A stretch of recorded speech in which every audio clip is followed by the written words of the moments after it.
Hey everyone, welcome back to my channel. Today I am doing something different. I'm doing a draw my life video for you guys. I saw so many of them around around YouTube, and I thought, why not do it? This is my way of kind of letting you guys get to know me a little bit more, and in a funny and interesting way. It's a long video, so if I were you, I'd get a cup of coffee and sit back and enjoy.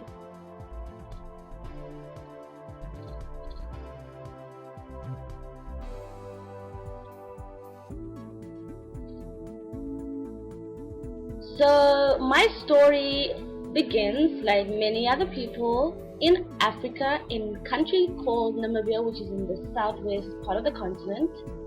And I was born on the 4th of April 1991, and that's me as a little baby.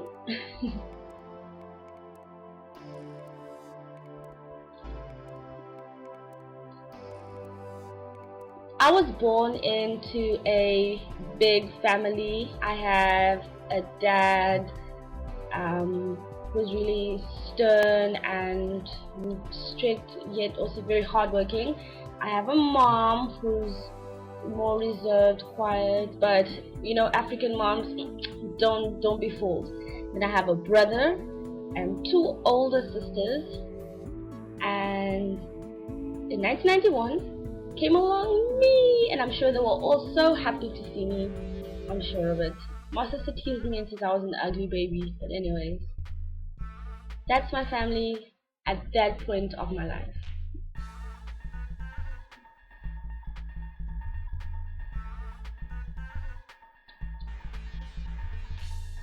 I was so excited to learn that somehow my mom was infected with the disease called pregnancy.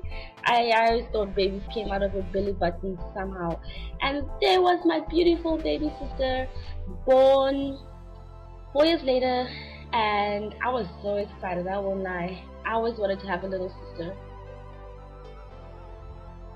And if you're wondering, that's me in my dress, jumping for joy at the prospect of being older sister.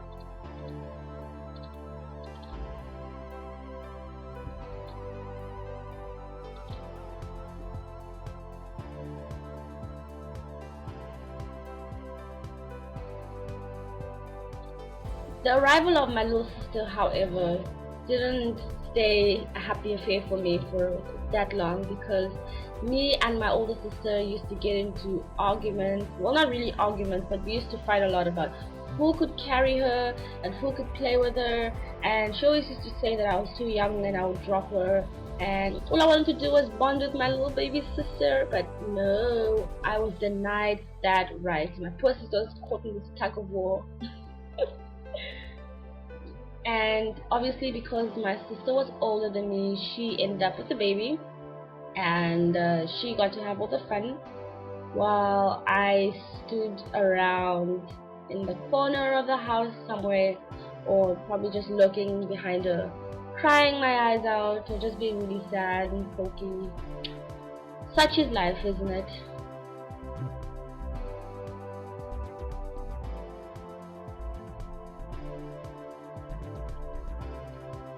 Oh, growing up we used to have a nanny, and she just added to everyone else that used to love my baby sister, because she was so cute.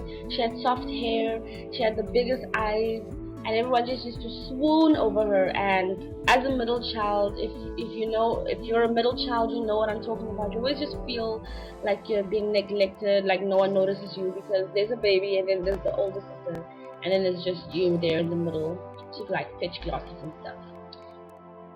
In Oranjemund, it's a coastal town, and every morning the visibility is always basically zero because of all the fog. These are all my memories though. I don't know if this actually really happened, but I used to remember us driving to school in the fog, and we had to drive really slowly, because we were, conscious of the fact that we could bump an animal on the road. And when I say animal, I mean like wild animals, game, like kudus and oryxes.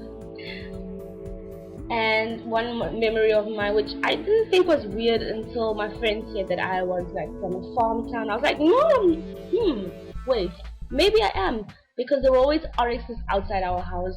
Like, it's strange. I never thought about it until, you know, recently, and I was like, having an RX in your backyard isn't the most normal thing to have. Yeah.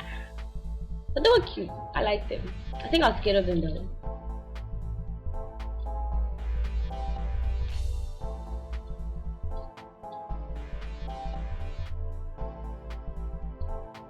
One of my favorite memories is a time when I had tonsillitis, and I thought I was rushed to hospital in an ambulance, but I like to think that I was. And I thought I was going to have my tonsils removed, and I was freaking scared. But at the end of the day, all that happened to me was being put into a bed, being jacked up to some medicine stuff. No surgery though. I still have my tonsils. But you know, I guess it counts as a near surgery, right? No?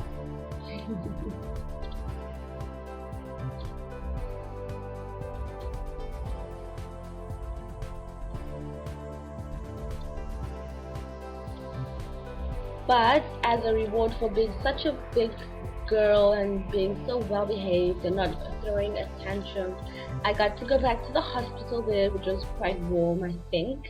And I was given a bowl of ice cream. Yay! And I still remember the flavor. It was rum and raisin ice cream flavor. That was, I'm pretty sure, the first time I ever had it, and I will never forget it. It was delicious, I won't lie. And I got to eat as much ice cream as I want. I had a lot of ice cream because I was sick. And I think they told me they took out my tonsils. I'm pretty sure they were just giving me ice cream to make me feel better.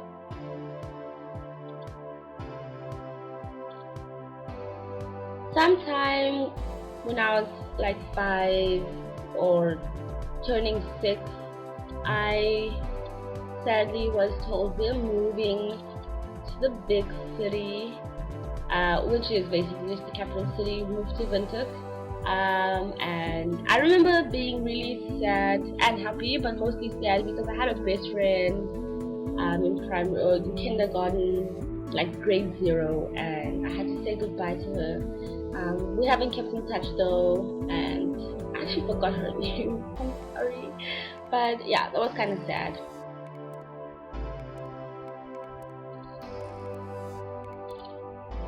One memory I have of the first house we moved to in Windhoek was, I don't know what exactly happened. All I know is that a window was broken. I'm not sure if it was our window or if it was our neighbor's window, but one of us were playing with a ball, and I'm gonna say it's a golf ball because my dad plays golf. And I think it was the other kids though, and they threw or hit the ball with a baseball bat or something, and it broke our window. But I'm just throwing it the other way because I'm pretty sure it was us who broke their window because we were naughty kids. And I'm pretty sure that we got into a lot of trouble. I remember being really scared. I think we tried to cover it up and put like plastic over it, but yeah, that didn't work, and I'm pretty sure my dad noticed. But I think our window was the one that broke.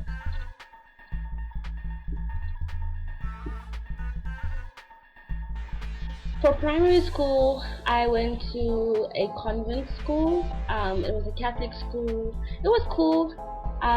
Most of the friends that I know today I met in primary school actually. And even though we don't really keep in touch that much today, like when I see them, like there's always just that connection that says, hey man, we used to be friends and we grew up together. But anyways, primary school was a lot of fun. Even though there was a bit of teasing here and there, for the most part it was kind of like, yay, we're all happy. But I think that was like a facade because it was a convent and those nuns were strict. I think as a middle child, like I said before, I was always trying to get attention. So I threw myself into wanting to be the best student. And I developed a love for reading early on. I think like in grade 1 or 2 already.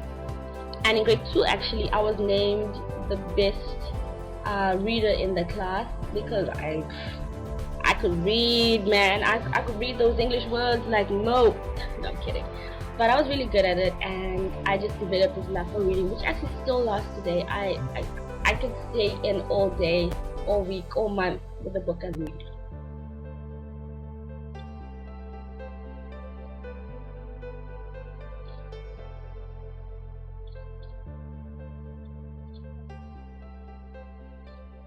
In the 4th grade, or the 6th grade, I'm not sure, I developed this huge crush on one of the boys in my class. I never told him. I don't know if he ever knew. Maybe he did. I don't know. I was a child then, but I developed this huge crush on this guy, and one day I resolved to write him a love letter. And unfortunately, this love letter was never sent. I don't know where she was looking. I don't know how she found it. I don't know who she was speaking to, but she found this love letter, and she basically said, if you ever tell him or fall in love with anybody else, I'm gonna tell their parents and you're gonna be in so much trouble. Yeah, the things that moms will say.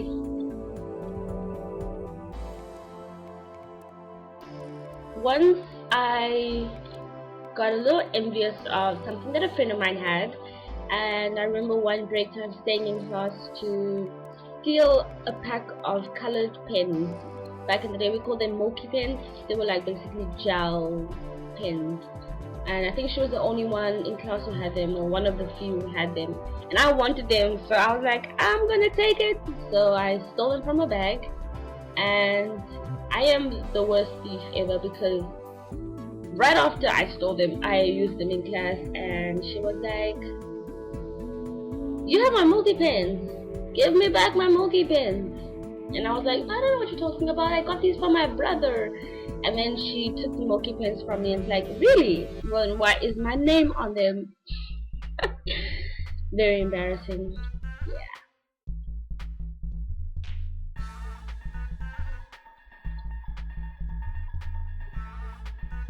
Another nasty habit that I had when I was in primary school was to steal coins from around the house. Like, I never stole a lot of money, just, you know, like $1 or $2, Namibian dollars, and I don't know, I don't even know what I did with the coins. I think I just like saved them, or I'd buy like packets of chips at school.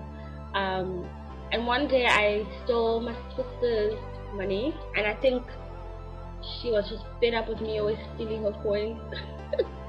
So she told my mom, and my mom basically confronted me and asked me, you know, did you steal your sister's coins? I was like, no. And then she was like, oh, okay, then where did you get those coins? Because I didn't give them to you, your dad didn't give them to you. And I was like, oh, I got them from a friend, she said I should hold these for her. And my mom was like, really?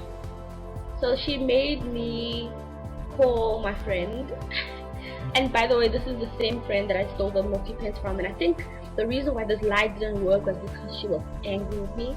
But I'm not pointing fingers or anything. She made me call this friend and ask her to prove to my mom that these were in fact her coins, and obviously it didn't work, and that was the last time I stole coins from anyone, trust me.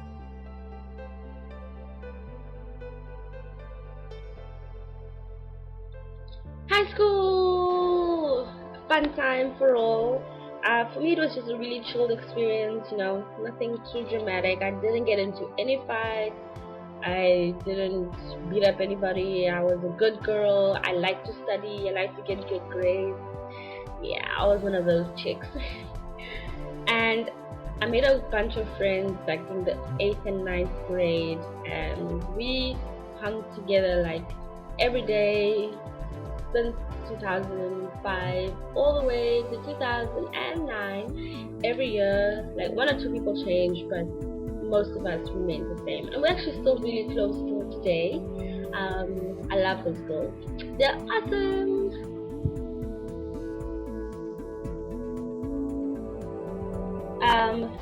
Like I said, nothing really exciting happened in high school for me, but I was a prefect in the 12th grade, which was quite cool. I was a shady prefect, I would say, because everyone thought I was such a goody two shoes, but like I was kind of like cheeky, you know, say things behind teachers' back. I always wanted to be a lawyer because I used to read a lot of John Grisham novels, and I was like, the American court system is so cool, because I could just see myself, you know, standing on the pulpit, I think that's what it's called, standing by the stand thingy, and I'll be talking to the jury and to the judge and just trying to convince everyone that this man or woman is guilty. But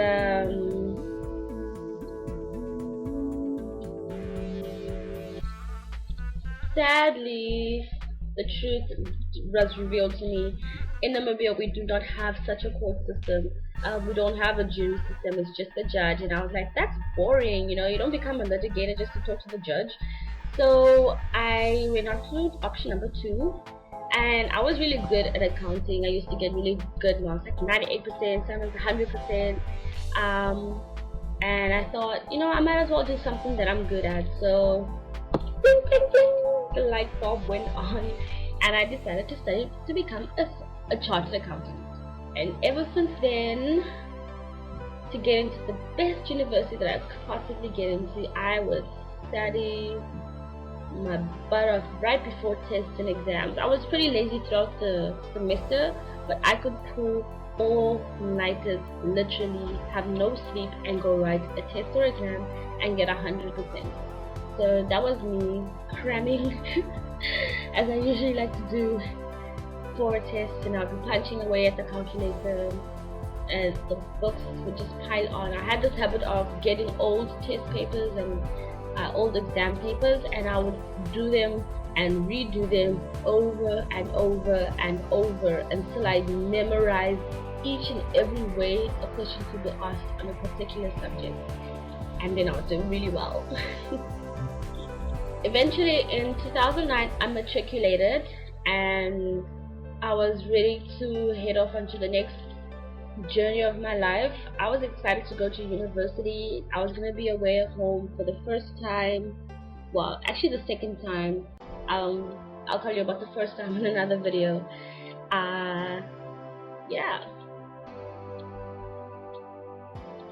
If you want to hear about my university story, please comment below or like this video, because this video is already 20 minutes long and there's just so much to say. So much. Sometime last year in 2012, I became obsessed with blogging or reading blogs. This is around the time that I went natural again, but this time with the intent of actually taking care of my natural hair. So I would sit around at the computer reading the blogs over and over and over and over again, way into the next morning. It was insane, and this obsession wasn't just something that happened for a couple of hours. Oh no. Oh, don't be mistaken. It went on for months. Yeah. I was very obsessed. I didn't move. I think I lost weight during this time because I would just be reading stuff, oh my gosh, watching YouTube videos. Yo, what's insane, man. Yo. And then on the 21st of December, I decided to start a YouTube channel again. I have one from like way back, but this is my really first serious YouTube channel, and I was like, everyone else seems to be having so much fun, I also want to do that. So I gave myself a new hobby, and that was to just like record all my natural hair musings and just make videos. I just do it for fun. Like, I just think it's a great way for me to pass time sometimes. Like, I can't sleep, and editing videos kind of helps me to do that. But it's been fun. I just started recently, so I don't really have much to say, but thank you for the support, and I love you guys all so much for watching my videos and just being really cool, and I love watching all your videos. Like I said, I'm obsessed with YouTube, because I don't watch TV anyways, so it's my sort of entertainment. And yeah, I'll see you in the next video, guys. Bye!